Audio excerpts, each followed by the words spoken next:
Is your family farm's future uncertain? Silence may be the biggest risk of all. Discover how open conversations and gradual planning can secure your legacy and empower the next generation. Don't wait, start the dialogue today. Learn more and download a transition planning checklist at fcc.ca/knowledge. Welcome to The Truth About Ag. We have another interesting episode today, and I want to start this one with a bit of a story. So, Leta, we met at Ag in Motion for the first time, and it was an interesting, let's call it interesting. So, I go to leave for the night, and you're obviously talking with my business partner here, Kristjan, and Kim McConnell, I believe, was there. And I go and I shake Hebert's hand and I shake Kim's hand, and I go to leave. And all of a sudden, I'm getting chased down, and to be fair, Leta, you look very young for your position. And Kim introduces you, and BASF, yes, nice to meet you. And then as I leave, I'm like, who was that? And well, she's the leadership team in Canada for BASF. I'm like, oh, and why does she want to talk to me?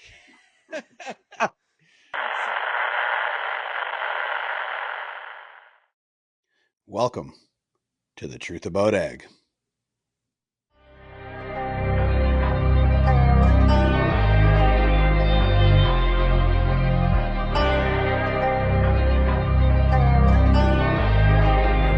This is The Truth About Ag, distributed under the Real Agriculture Media Network and powered by the Hebert Group of Companies. Remember to like, share, comment, and subscribe wherever you get your podcasts. So, I usually do a long introduction of who we're interviewing, but to be fair, all I have is your BASF data, because before that, ChatGPT says you're a ghost. So, I am going to have you go in and tell us where did you come from, Leta, and how did you get to where you are today? Yeah, well, thanks for having me, first of all, Evan.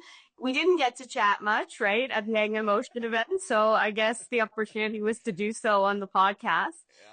And I didn't do a very good job of introducing myself because my name's pronounced Leta, not Leta. And I have to correct it because if I don't, everyone in the industry will start calling me Leta.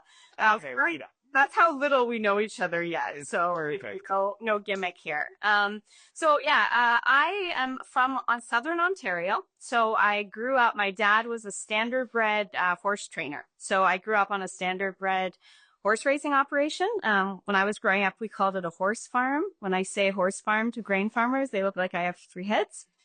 That was a really interesting way to grow up. I helped a lot around the farm. Dad and mom both worked really hard to create opportunities for my sister and I, and had the opportunity to be the first in my family to actually attend post-secondary university also in Ontario. So I studied at the University of Waterloo, and I graduated with a degree in business and something called speech communication, which my husband would tell you has prepared me for the job I had today. But when you graduate, what do you do with a speech communication degree? And I actually, while I was in school, I had the opportunity to do an internship with the Canadian Food Inspection Agency. And kind of a combination of hard work, good luck, I got to cover for the senior speechwriter, and I ended up writing speeches for the Minister of Agriculture and Minister of Health at the time. So that was a very interesting first official job. I actually deferred my degree a little bit to keep working as a speechwriter, and I finally decided to go back and graduate, and did not know for sure if I wanted to be a bureaucrat. So I said, I'm going to, try my hand at the corporate world, private sector. And that's how I discovered BASF. So most of my career has been at BASF. And when I joined BASF, I joined in a corporate affairs capacity. So I went on to essentially lead government affairs, community relations, and communications for BASF across Canada, not just our ag business. So as you may know, ag's our biggest business in Canada, but we also supply, mining, oil and gas, pharmaceuticals. I often joke, I know just enough about all those sectors to be dangerous. But I was managing corporate affairs for the company. And I did that for about 4 years, and I found myself one day in like one of those dreaded, and for the people listening to the podcast who, work for large businesses, you have these conversations a couple times a year where they'll say, so where do you see yourself in 5 years? What do you want to do?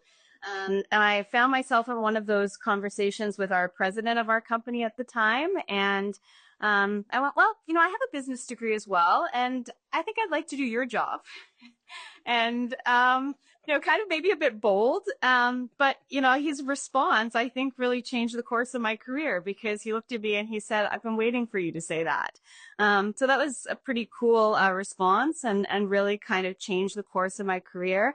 So then I went to work in our agriculture business, mostly in customer experience, customer relations. I was also responsible for all of our digital tool enablement. And I did that up until the point that I got pregnant with my first child. So I was about to go on maternity leave, and I had a discussion with my boss and said, look, I've been doing this for a few years. The company's in the process of relocating to Calgary because we just acquired the seed business at the time. I think you need to backfill this role more permanently. I want to take at least 6 months mat leave, and, call me anytime after 6 months when you have an interesting opportunity, and we'll go from there. So probably like 6 months and 1 day later, I get a call from my current actual boss, the SVP now for the region North America. And he says, hey, Leta, I have a really great opportunity for you, but it's really far away. I know you just had a baby, so I don't know if you're going to want to go. And I'm thinking, oh my gosh, this guy's going to send me to Shanghai or something. And he says, yeah, it's in Melbourne. And I was like Australia. He was like, yeah. And it was a really great opportunity, leading marketing and portfolio management for Australia and New Zealand. So I was like, okay, well, I got to talk to my husband. Like, we just had a baby. That would be a really big change. So it was a Friday night. I think my husband was at the hockey game or something. And I called him and I said, hey, so Paul just called and there's an opportunity, and it sounds pretty interesting. But it's in Melbourne, Australia. And my husband, like, God, this is why I love the guy. He was like, you want me to quit my job and be a stay-at-home dad in Melbourne? Absolutely. Like, I've just won the lottery. So anyways, the family went on an adventure to Australia. Really great experience leading the marketing organization there. I did that for a few years, and then we came back to Canada, more for personal reasons. My old man got sick, and we said, it's time to come back to Canada for the family. And around that time, I was offered the position of commercial director for the other business units in Canada. So that was kind of a hard decision for me, because I really love working in the agriculture industry, but I knew that that would give me some insight into other industries and probably prepare me for a role like the one I have today. So I decided to take that opportunity as commercial director for the rest of BASF Canada. Bought my dream house in Ontario, kind of resettled the family, and was like, okay, this is it. I could do this for a while. I only did that for about 2.5 years. And then I got the call about this role. And then again, it was like, okay, I know we just went to Australia and just came home, but like this really great opportunity came up. It wasn't quite as like keen as, okay, yeah, I'll go to Melbourne in a heartbeat, but the family was on board to support, and yeah, what an amazing opportunity. So now I get to lead our agriculture business in Canada. So that's how I got here, Evan. Okay. Heaves, I'm going to let you kick this off, because I know you've got some deeper questions. I want to cover some entrepreneurship stuff, but you go first. I think let's start with, so obviously you hear quite a bit of conversation actually about Australia as comparison to Canadian agriculture, right? There are parts of Australia that are very similar, but what were some of the key takeaways from your time in Australia that you think might either affect the future of agriculture, or that's just the same or different, that really kind of stood out to you? Yeah. I mean, there is a lot of similarities. I think the way farmers make some decisions are different in Australia, because they can't rely on rain and moisture. So, they put a crop in the ground. I was really surprised by like pre-em herbicides there, and just like the risk they're willing to take in terms of like, putting seed in the ground, putting a herbicide down right away, and the risk around like crop emergence as well. But they're farming at such a large scale that they, like, I mean, much like yourself, Kristjan, but I would say, some of them are 100,000 acres, don't even bat an eye. And they have no guarantee of rain. So, there's kind of this, like, there's an appetite for risk to a point at the beginning, and then at some point they have to just be willing to walk away if they know that they're not going to get anything out of that crop. So I think that's a little bit different than the way farmers in Canada kind of approach their cropping decisions. the way they're adopting equipment and machinery, I think, is a bit more advanced than what we've seen here in Canada. So it was really interesting to get some exposure into that landscape. So a lot more I'm going to lose my words here, like automation. You know what I mean? Say it for me. And I think the other thing that really stood out, about, just farmers in general in Australia is how resilient they are. Like the first year I went to Australia, it had been a drought for 5 years. There were fires everywhere. I remember I was working in the CBD in Melbourne and we had to keep leaving the building because the smoke alarms were going off. And then the next year it started to rain and it didn't stop and the floods were just massive. So I just think that, they're very resilient. We're resilient here in Canada as well, but I took a lot away from that resilient approach. And they're super pragmatic as well, which is a quality I really have come to appreciate. And the last thing I will say, which doesn't necessarily apply to farming, so maybe this isn't asking your questions, but in like a business environment, they don't have any tolerance for hierarchy, which I really love. Like you have to earn people's respect. Like, you talked about when we first met, Evan, you're like, who is this woman? And I'm talking like, it was kind of like, who are you? What can you do for me? I don't care that you're the head of marketing. Like, but that actually created a really good working environment once you kind of get past how confronting that can be compared to our culture here in Canada or Europe. So. Well, I noticed that too. Like when I was down with John Deere on one of the advisory boards, there's a couple farms from Australia, and when they start talking about tram lines and 60-foot, they had to essentially stretch some Macdon headers to make their 60-foot tram lines, and then they'd have to stretch the carts so that the augers would reach. Like it was a whole different, from a mechanization standpoint, it was totally different than what we're used to in Canada. Well, a couple points to it, right? One is that, so I got a couple buddies that farm down there. One is because of the biggest area of Australia is dry land, like super dry land farming, right? Like 20 bushel wheat is a home run. The little corner of Australia is a lot like kind of southeast Saskatchewan, but it's such a small percent. They need really big equipment because you have to be efficient when you're only taking off that kind of bushels just to get the equipment full, right? The other thing is, most of the equipment and parts are coming over on boats. So if there isn't the part at the local country dealership, it's probably not in the country. So like it's a 14-day lead time to fix that. So you just have to make it work. And then the other piece, like on the pragmatism and the planning, and I haven't looked into it lately, but it was about 12 or 13 years ago when Australia completely wiped out all government programs, like zero. They just went from we have crop insurance to we don't. So that would, if Canada did that and wiped out all of our government programs, you would, the risk mentality of most farms would really change. Specifically kind of lentil durum country, right? Like where you can have 3 years of droughts, not just one. Yeah. But we always found that interesting too. And some of the, like Swarm, I think a Swarm Farm, et cetera, some of the robot type companies have really started to make pretty good headway in Australia. And the same thing, like I always joke that robots in southeast Saskatchewan sometimes might have troubles because I have a slough in a different spot every single year, and robots and water don't get along very well. Where if you're on a big dryland farm in Australia, like the field boundary and what you seed through very rarely change. It's just the same thing, right? So yeah, we've noticed kind of the same thing. So I had one question before you go deeper into some of that stuff, Heebs, and part of it came from one of the questions I had written on a list because I actually did write some questions for this one. So you'd mentioned the respect factor out of Australia. So obviously a lot of farms around here feel disconnected from some of the large, obviously, input companies. So how do you build that transparency or that relationship with farm customers when you are seen as the big input company, right? Yeah. No, it's a really good question. I mean, I would say something we really prioritize. Like a lot of that, I think, is, well, first and foremost, myself, my leadership team, and really anyone who works at our Calgary head office, like spends a certain amount of time in the field on farm. Like I have a 2-week block every August around harvest where I know I'm going out in the field. I don't know where I'm going right away. I know I'm going to be sitting in a combine somewhere, but I think it's really important that you stay connected to not just what problems do we have as a company or what are we trying to solve for, but like what's on our customers' minds. And that might have nothing to do with seed or chemical, but I think it's really important that you're actually dedicating that time to make sure that you know what's going on with your customer base.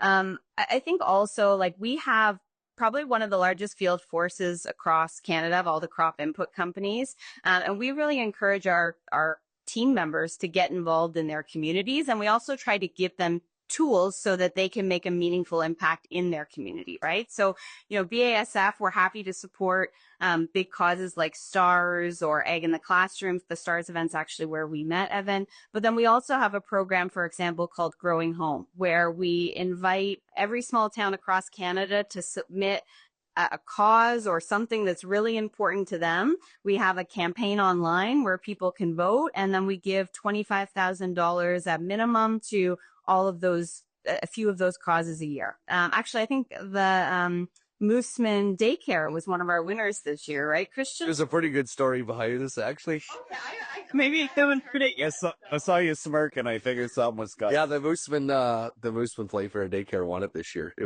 was really good. But the reason I laugh is because we got invited to a kind of a farmer event that BSF held. For one of the first times I kind of really met Leta was out in Victoria, and Teresa and I were out there with a few other farms, and we were talking about what we think is going really good in the industry, and the industry and specifically BSF, and then the industry and bad. And Evan knows this about me. Like, one of my chirp points as companies get bigger and bigger is that it's not that I don't think you support the industry. I don't think they support rural enough. I think there's too many national interests and national groups that go after the big companies. And yet I need people to live in Mooseman, right, and local area to work for me. I don't need them in Regina and Calgary and Toronto. And I'm not saying that's not important, but I don't think we get enough of the money back to the local spot. And then, like 2 years later, Mooseman won the Playfair Daycare because they voted enough. So I got burnt a little bit on that. Well, we listened, Kristjan, is another way to look at it. Yeah.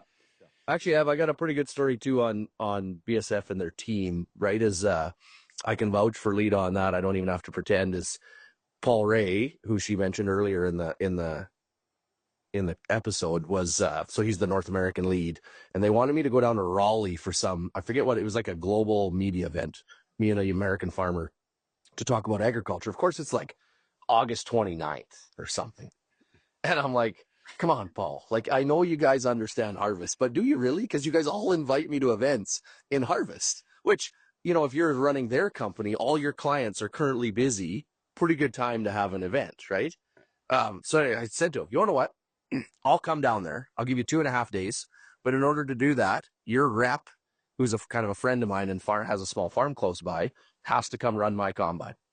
There's the deal. BSF is going to pay my rep to come run my combine. And I said, I think it'll be good for him because he's going to learn what running 6 combines in a field's like. And Paul didn't even bat an eye. Yep, I'll phone him. So I went down to this event for 2.5 days, and Ryan Rusk, and he's pretty good friends with my crew too. Jeff knows him really well. He came in, my BSF rep came around my combine for 2.5 days so I could go down with leadership. It's a pretty interesting story, actually. And you're all about delegating, Kristjan, right? I've listened to this podcast before. So that's why we called you, because we were like, if anyone's going to be able to step away on August 29th. So, I love that you call him out on that as he's getting ready to jump on a combine today. Love it. Yeah, absolutely. Yeah, hey, she just said she rides in a combine for 2 weeks to do her job good. Yeah. Okay, well, let's weed into a couple of industry topics. So walk us through, I'm not sure every farm, I don't want to use the word appreciates because it actually pisses me off, but how long it takes to get a new product to market, number one. And then number two, like I kind of always joke, everyone's worried about glyphosate and losing it. And I'm one of those farms, but like we've been looking for the new glyphosate for 65 years or something, right? And part of it isn't just innovation, it's the ability to get it to market. So let's have you discuss your side of that, because I'm sure that hits your desk fairly often. Yeah. So, I mean, the latest number we've been talking about is 12 years from the time that we discover a molecule that has the potential to, address a, known weed pressure disease, et cetera, and actually getting that through, our R&D kind of phase gate process. And then I would say we get through our process, and then So that's probably 6 years. And then the other 6 years on average is what it takes to get through the regulatory system. So to make sure that we're producing, all of the data, studies, not just from an efficacy perspective, but also making sure from an environmental health stewardship perspective, we feel confident, and the regulators feel confident that that's something that we're going to bring to market. So it's 12 years all in all. A massive investment, as you can imagine. And, I can't remember the exact stats now, but, hundreds of molecules that show up in kind of phase 1 of our phase gate process that don't make their way through either, right? So you have to imagine there's a lot of investment in chemistries that don't even make their way to market. If I take CP for SCP as an example, seeds similar. If you're talking about a trait, if you're talking about breeding, that's kind of ongoing. Every year to 2 years, we're releasing our next group of hybrids. But it's a really long process, and something. And Kristjan, we've talked about this a few times as well. This is a passion point of mine. I think that BASF has prioritized Canada as a place for investment for a few reasons. I mean, one, they see the potential in our market, in the adoption of technology from growers in Canada, but also because we're known for having a really science-based, predictable regulatory system. And I think that the reality is that in recent years, the time that it's taking to get a product through the regulatory system is increasing. And the cost of doing so is also increasing. So, I was actually having a conversation with someone from the Ministry of Health, or PMRA, a few months ago, and I was explaining to them, because I think that they sometimes think, oh, you're a big multinational, you have lots of money. And it's like, well, we have money to invest in R&D, but I'm competing with Brazil or Australia, who are also putting in business cases for develop this technology for our market, for our customer. Because if you take, for example, ReviPro, which is the new fungicide that we've launched into pulses and lentils, you can imagine there's not a lot of other use cases for ReviPro in other countries around the world, right? Like, BASF has crop systems that are a priority for us. Wheat, as an example, any technology that we're developing for wheat is usually something that's transferable to other markets. Solutions for the Canadian pulse farmer, that's an innovation that we're investing in really for the benefit of Canadian farmers. So, if our regulatory, and this didn't happen in the case of ReviPro to my knowledge, but, if that's delayed by 2 or 3 years, you can imagine that business case can just go out the window. So, it takes a long time. Anything we can do to accelerate bringing innovation to Canadian farms, I spend a lot of time and energy advocating for the importance of doing so. Let's pause the truth about ag to go into financial acumen. We are facing high cost of production, volatile markets. Come work with Maverick Ag. Why would you come work with Maverick Ag, Gibbs? I'm a big believer in doing what you're good at. And so if you don't want to spend time in the details specifically of your financial management and financial acumen, then you're better off to partner with somebody. Run your farm, grow your crop, raise your animals, whatever your specialty is, and have a high level knowledge of the financial side. But let somebody work with you to get into the details and let you know when debt service is getting close to offside, what your cash flow is doing, and what months you're going to be tight, so that you can run the farm the way you want to be, as perfect as possible. If you want someone to help you deal with the banking regime or look at your next equipment deal, reach out to Maverick Ag. That's maverickag.com. It's funny because Heebs and I have had lots of conversations lately as the farm grows, or as Maverick grows, the decisions we're making today, we don't actually get to see an outcome. And don't get me wrong, you said 12. We were looking at 3 to 5 years. And it's hard when you don't have a completion date. And it almost makes more stress where within 2 months you see an outcome, you're like, okay, we're doing well. Where if it's 5 to 12 years, all of a sudden, you don't know what's coming in the volatility or the change in the industry. There's so many factors. We go back a decade. We're not the same industry we were a decade ago. And that's agronomy, that's crop, that's business. It's just different. Well, we're not in the same industry when it comes to science and the trust of science and predictability. Like, you answered that very nicely, Leta, that maybe our the regulators typically in history have been very pragmatic and science-based in Canada, but I won't even say I could point out a number of instances in the last 36 months where that's very questionable.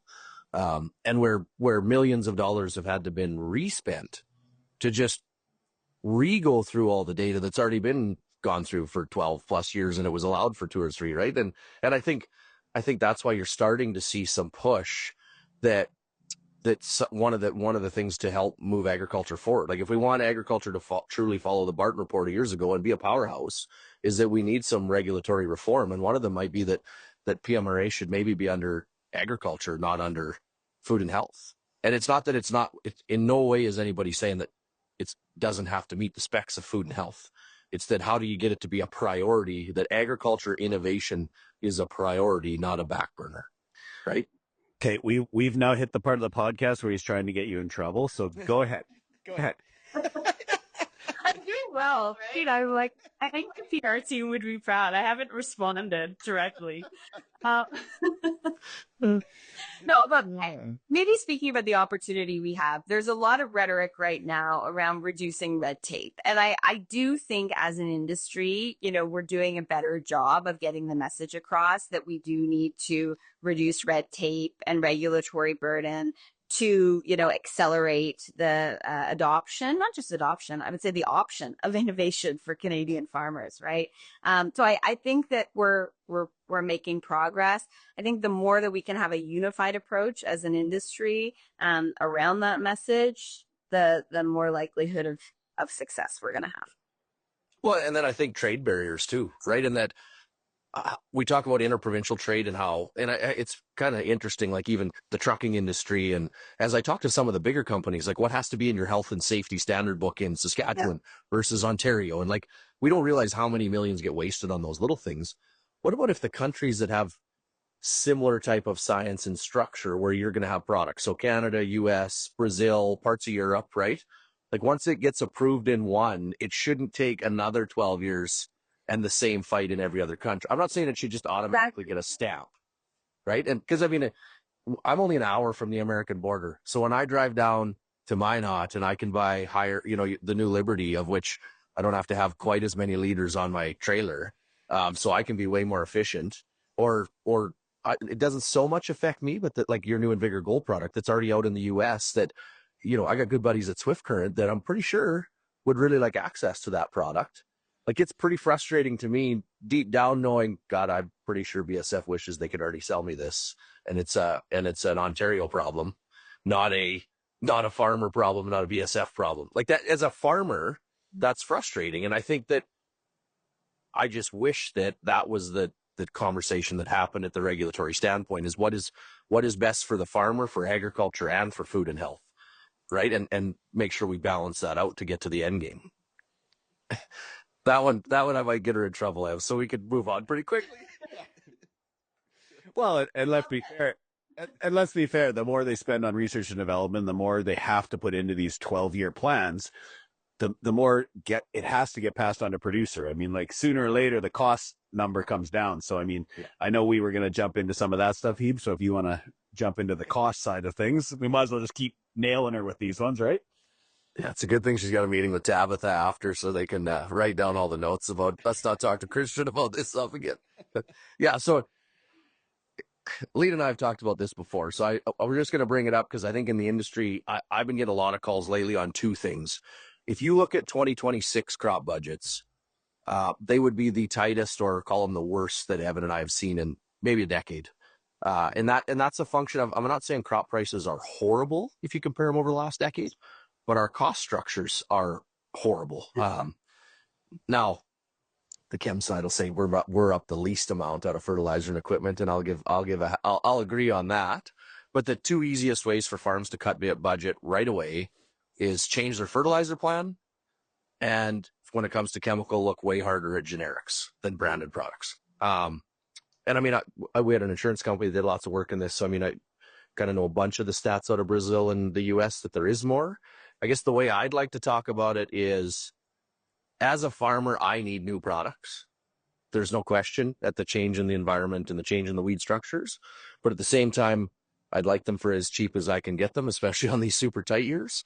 So how do you think we weed into this in the future to find the fine line between innovation of new products and then as they come off patent, the cost structure changing?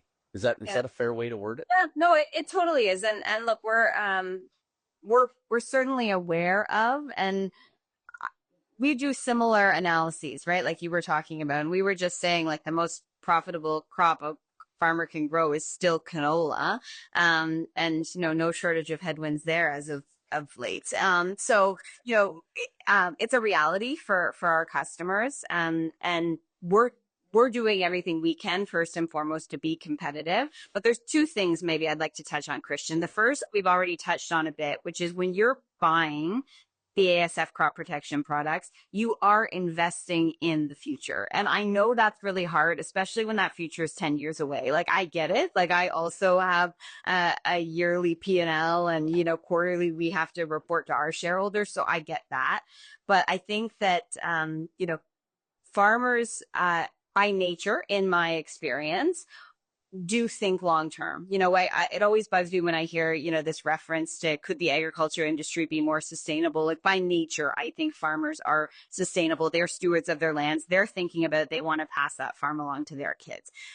Part of being able to do that is going to be making sure that the next generation has the tools they need to farm successfully. And the only way we can do that is if there's been some sort of investment in innovation.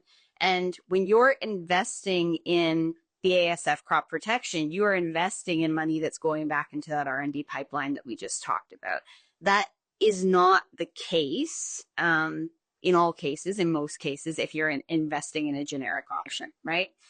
So that's first and foremost. Beyond that, I would say, in terms of like what's in it for me now, we believe, and you tell me if it's otherwise, Kristjan and Evan, that, from a service and, product quality guarantee, you're also getting more when you're investing in that branded product. So, if you have an issue with product performance on farm, we're going to be there, we're going to be responsive, and we're going to make it right. I don't know that you can say that about a lot of the generics that are on the market today. I talked already about the investment that we're making on boots on ground, on the farm to help advise on what's the right solution for whatever problem you're having on the farm. Maybe a BASF product may not be, but, I think that investment that you're making when you buy that branded product is also an investment in service and quality of product as well. I'd be interested if you feel otherwise, but, that does come at a cost. What's that, delta between, your generic option and branded product? I mean, that's where we can go back and forth for a while, but that money is also going back into paying for that service and quality assurance that we believe you're getting by purchasing our product. So, well, yeah. And let's be fair, Heebs. I mean, like we said, chemicals, the smaller of the inputs when we start discussing some of the cost savings and stuff. And we had the discussion a couple of days ago about the fertilizer side of guys have under fertilized probably for the last few years. And 2026 is going to be rough if you don't have the nutrients in the soil because you're looking at some of the highest fertilizer prices compared to crop prices we've ever had. So it's that long-term planning, which ties back into what you'd said of having that. And I'm not saying I agree or disagree on the generic side, but I'm saying there's a lot of long-term planning that farms themselves could have done as well to have that same effect, right? I could go on the generic topic for quite a while. I'll make a couple of points. So I completely agree on the delta, right? That's the part that I don't have a good answer on, because if you were to completely switch, let's even say it's only $10 an acre that it could drop your chem costs. But a lot of farms, in our time, Evan, if you're truly charging what you should for land rent on your own land, are only making $50 or $60 an acre. So that's the issue. $10 doesn't sound like a big deal when you compare it to total spend of $550, but $10 compared to your profit of $50, if it bumps it to $60, 4 years out of 5, other than the 1 year you have a warranty problem, is a fairly big IRR return. But that's assuming that efficacy is the same, Kristjan, which I don't know that it is across the board, because if it starts talking about how it's impacting your yield. Yeah, no, and that's where the delta part. Well said. I like it.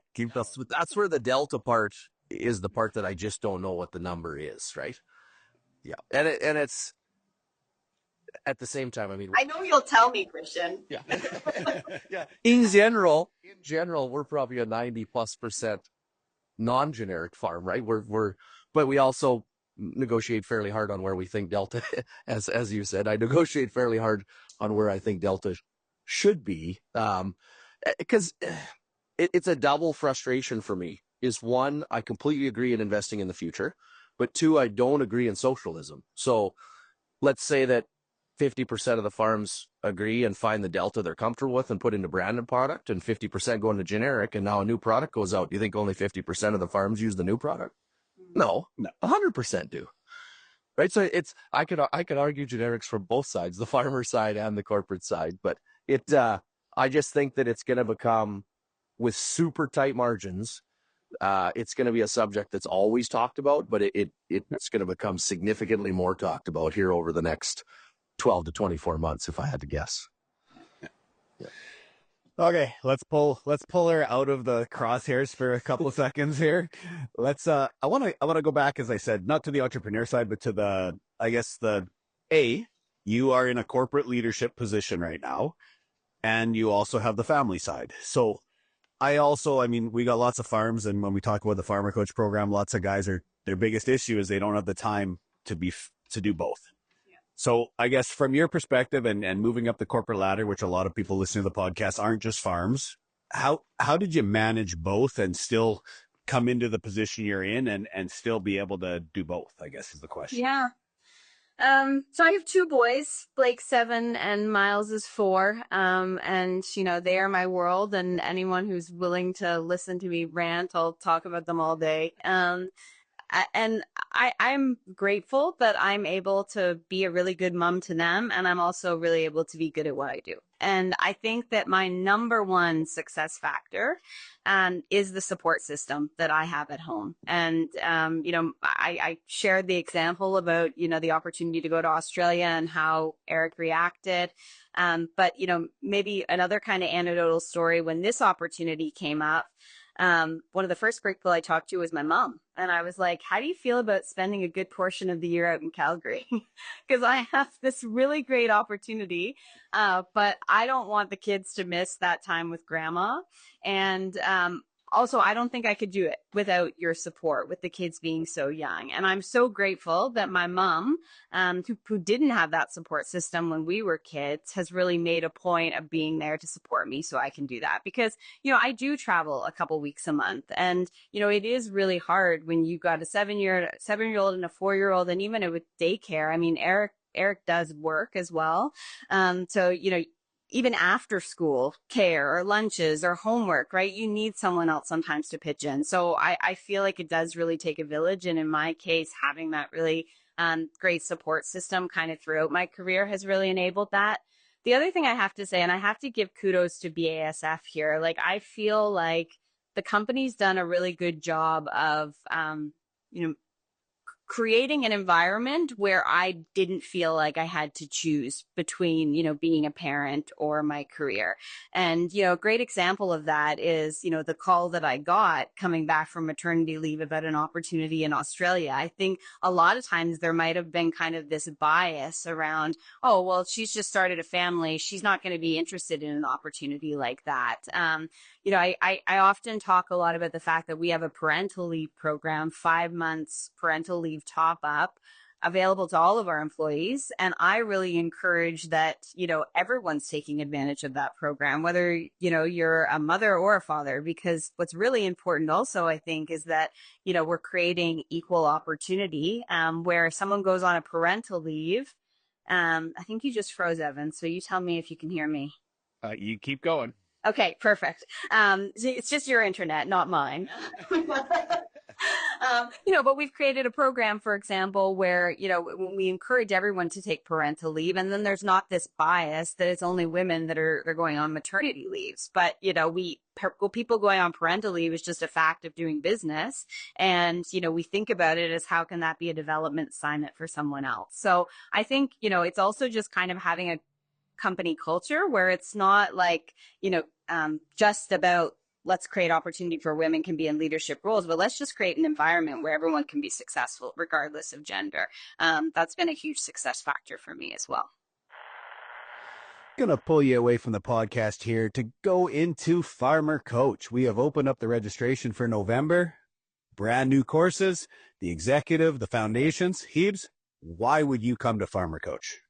Yeah, I think 2 quick points. The first one is just a baseline knowledge around farm management, right? From accrual statements and debt service ratios to human resource policies that we've seen work on operations and businesses kind of around the world. And secondly is just knowledgeable peers. It's not just what you learn, from the coach and being in the program. It's what you learn discussing with 10, 15, 20, 25 other operations and what's worked and not worked on their operations. And I think those 2 pieces are pretty invaluable. With more than 90 producers having gone through the course, you have an online platform. It is probably one of your largest peer groups you can be a part of. So sign up, go to farmercoach.ca, and we'll see you in November.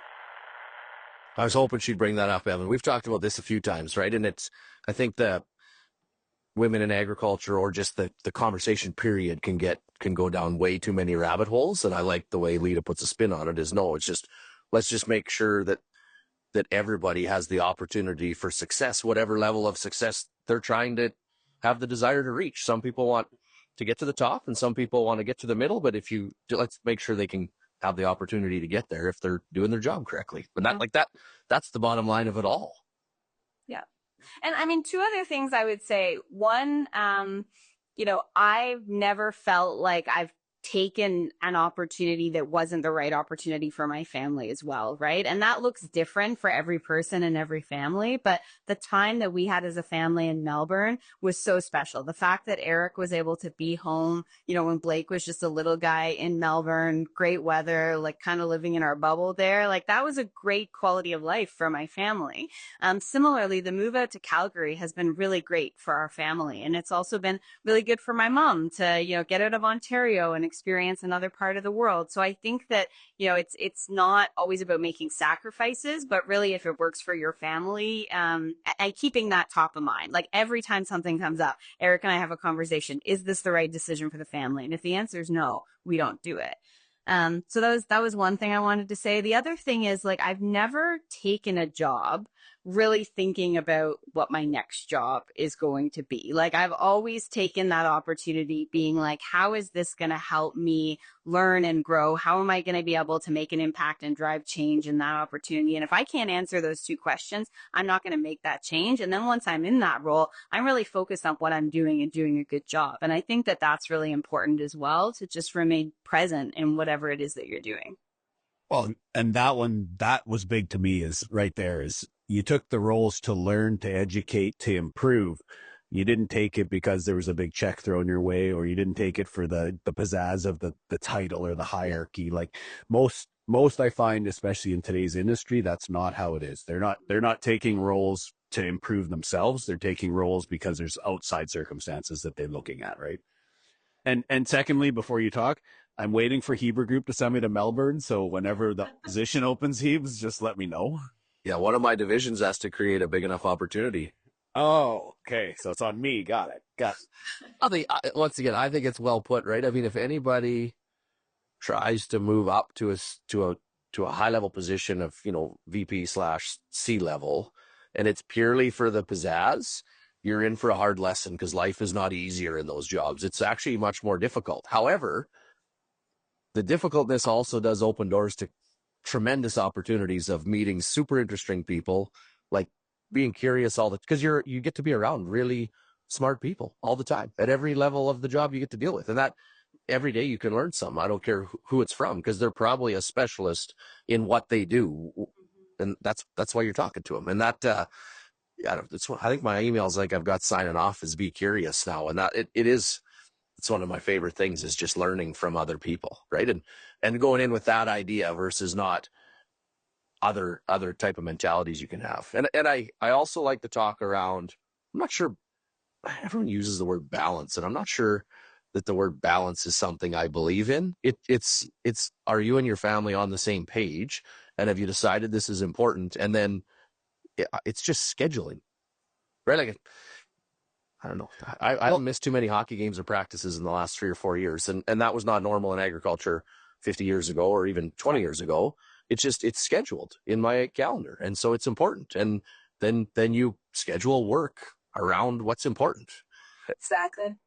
Well, and let's be fair, work-life balance, that's a term that's different for every person. Because to be fair, if you really enjoy your job and that's where you're the happiest and your life circumstances are different, what is work-life balance? I mean, there's lots of days I come here and it's really enjoyable. So why do I need balance to get away from here? Like Exactly. that's where I think it's been misconstrued at times. Yeah. And that's so true. Like I get so much energy from what I do. Like I wake up every morning, like excited. This morning, I'll admit, woke up and I was a little bit like, well, should I fit to do that podcast today? But like in all honesty, like I get energy from what I do. So it's not like, I give 110% at work and then I go home and I'm trying to like offset that. It's like I take that energy and I bring it into what I'm doing at home. And I'm actually able to be present and be a better mom and be a better partner because like, I'm in a good mood. Like again, not every day but I'm feeling good about what I've done that day and what I've accomplished and what I've learned. And then I think I show up at home with that energy, which, like I said, makes me better there too. Okay, so we usually touch on a little bit on mentorship. And so as obviously a woman in the corporate agriculture field and have moved into these leadership positions, who did you use as mentors or role models when you came through? Like we both talked about ours and why we picked the people we picked. Who did you have growing up or when you started at BASF that you really idolized and kind of set your career based on what they kind of were or did? Yeah. Like I would say early in my career, I never really thought that much about the idea of mentorship or like formal mentorship. There's actually a book by a woman by the name of Sylvia Ann Hewlett called Forget a Mentor, Find a Sponsor. And that was pretty interesting. I mean, even if you just kind of chat GPT it and kind of get the Coles Notes summary. I mean, the idea around that is, mentors can play a really important role in terms of being a sounding board, sharing some of their experiences. But the difference between a mentor and a sponsor is they actually have some skin in the game in your career as well.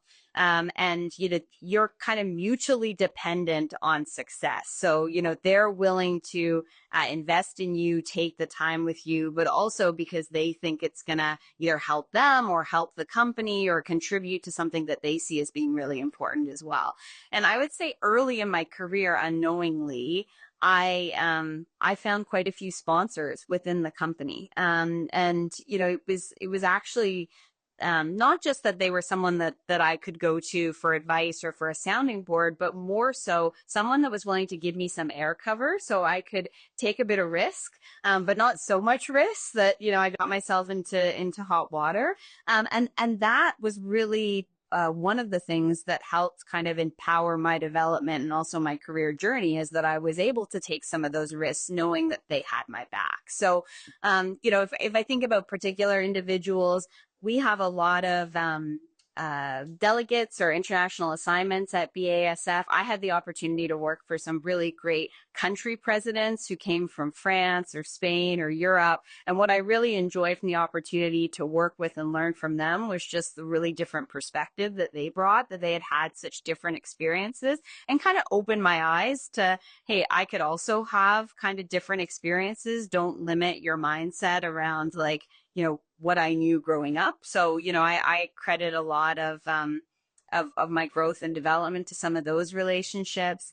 A lot of them been with the company. It probably wasn't until I was like mid-career that I actually got a mentor who was outside of the company. The other thing, and you'll appreciate this, Evan, I've almost always in every role that I've had an executive coach that I'm working with. And I think that that's really important. I think a lot of people think that you work with coaches when you have a problem that you're solving for. It's like almost seen as this bad thing, at least in the corporate world of like, oh, that person needs a coach.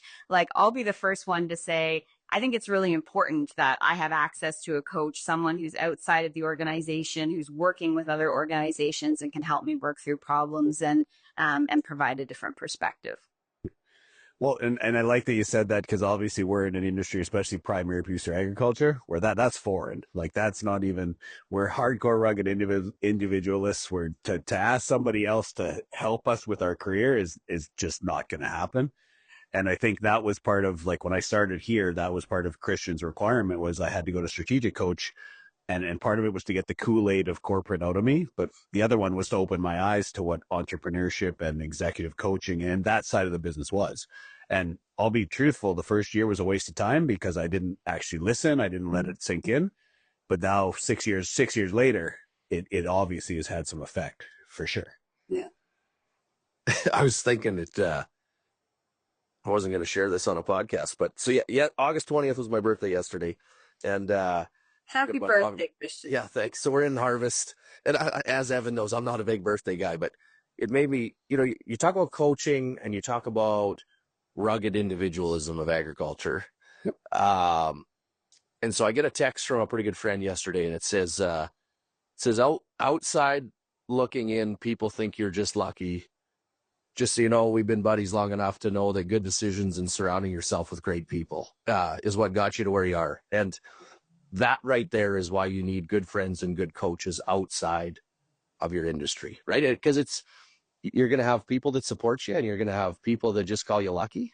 And I just want to be around people that support you, right? And those coaches, like you said, are they going to solve your problems? Not a chance. What they're going to do is fill your head with 3 or 4 ideas from instances that are similar, of which then your brain's going to go to work and figure out the solution that works for you, right? So it's like a free, it's like Chat GPT for an executive, right? Because they have all this experience of just looking at other situations. And sometimes that's all you need to solve the problem. You're already 80% there. You just need something triggered inside your brain to pull out some other idea to finish it off. And yeah, anyways, I wasn't going to share that one, but I thought it's just, everyone talks about the same stuff, right? But that's what we need support systems for. Well, and that's when I laugh, because whenever I have problems, I phone Jeff. And Jeff, I'll be open here, and he knows it. He frustrates the shit out of me because all he does is ask questions. He won't give me the flippant answer. I just want the answer. And so then I get off the phone, and I'm so flippant angry, my face is red. And then 5 minutes later, I'm realizing that all he did was ask questions, and I answered my own problem. And I had it in my head before. It was just, as a coach or as that side, it was his job just to get me to realize how stupid I was being or how I was missing the point, right? Cool. Well, Ev, I know we're getting down to time, and I don't want to miss my last 3 questions. They're easy, though. It's kind of shelf player, Rita. I thought we got through all the hard ones. No, these ones are the easy ones. These are Okay. so. Yeah.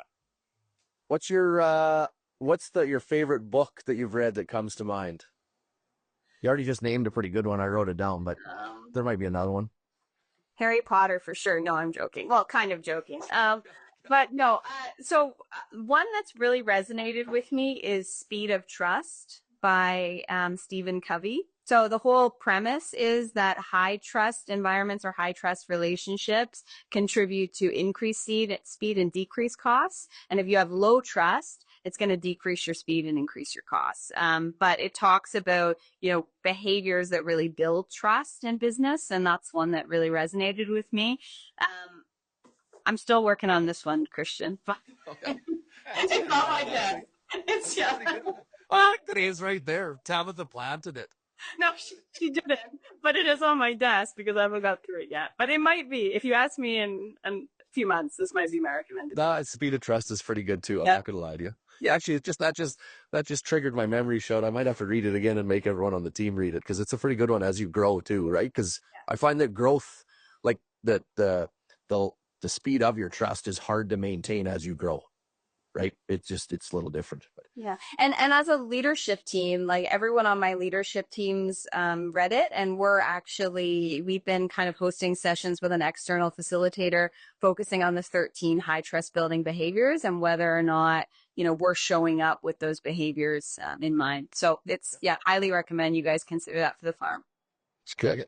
Yeah. Question number 2, piece of advice that stuck with you forever.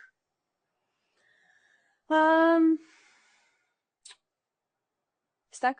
I think this is actually an Albert Einstein quote, but I think of it all the time. Someone said to me early in my career, the definition of insanity is doing the same thing over and over and expecting a different outcome. So like that does resonate with me a lot. Yeah. And this is maybe a bit cheesy, but when I was a kid, I remember my mom, and I later found like a Dr. Seuss quote that kind of captures this. Always be yourself, because those who mind don't matter and those who matter don't mind. And I like just that idea of like being yourself, being true to yourself. It really resonates with me. And in a business context, I actually think that vulnerability and willing to be yourself goes a long way in building trust and building relationships as well. So like that's one that I learned. It was instilled in me really early in life, and I think it serves me today still. I love that she says hers is cheesy, yet you've got a Ted Lasso quote as yours. I do. Be curious. Oh yeah. Don't get me wrong. I got lots of them. I got books of them. The Notebook LM, the new Google Notebook, I've been putting all the crazy quotes that I've been writing down for years. But I like that one too. I hadn't heard the Dr. Seuss model, but last question.